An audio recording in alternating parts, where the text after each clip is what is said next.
Hello, I'm Matt Gillard, and welcome to another edition of Capital Corner, your weekly news and views and highlights of what's happening here in Lansing, particularly around early childhood issues.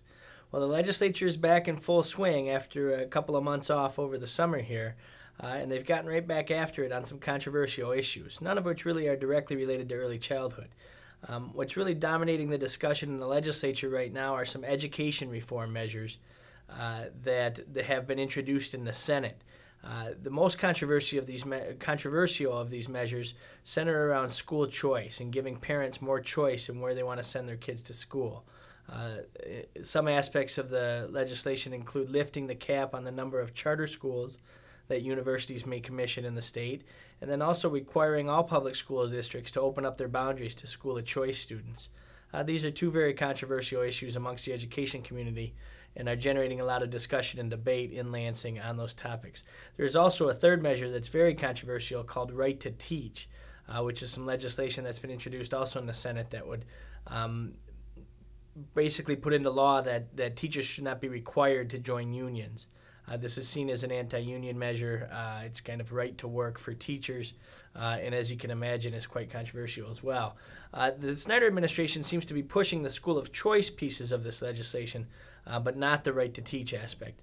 But it'll be interesting to see how these things move along.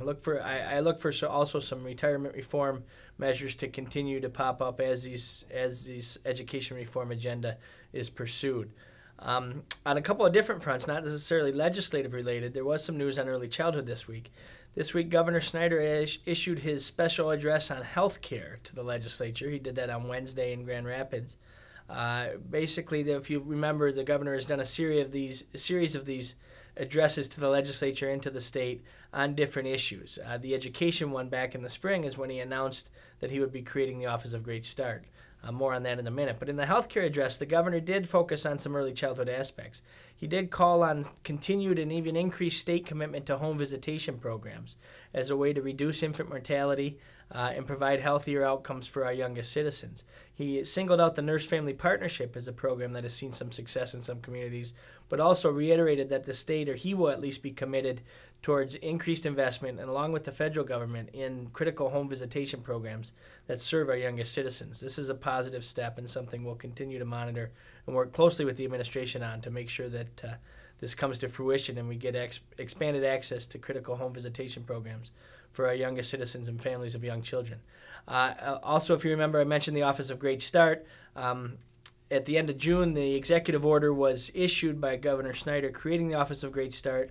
By process, the legislature had 60 days to reject that executive order. They did not do that. So on August 30th, the executive order officially went into effect, creating the Office of Great Start. The transfer is in the process of happening. The transfer of the child care program out of the Department of Human Services into the Department of Ed, into this Office of Great Start, is happening. The physical transfer of those people that work within the child care program is happening as we speak. It is hoped to be completed by this month.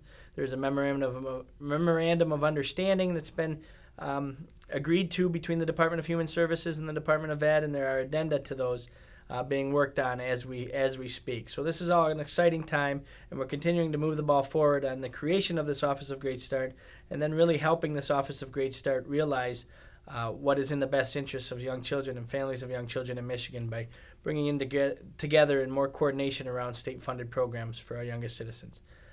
Thanks for joining us, and please tune in again next week for another edition of Capital Corner.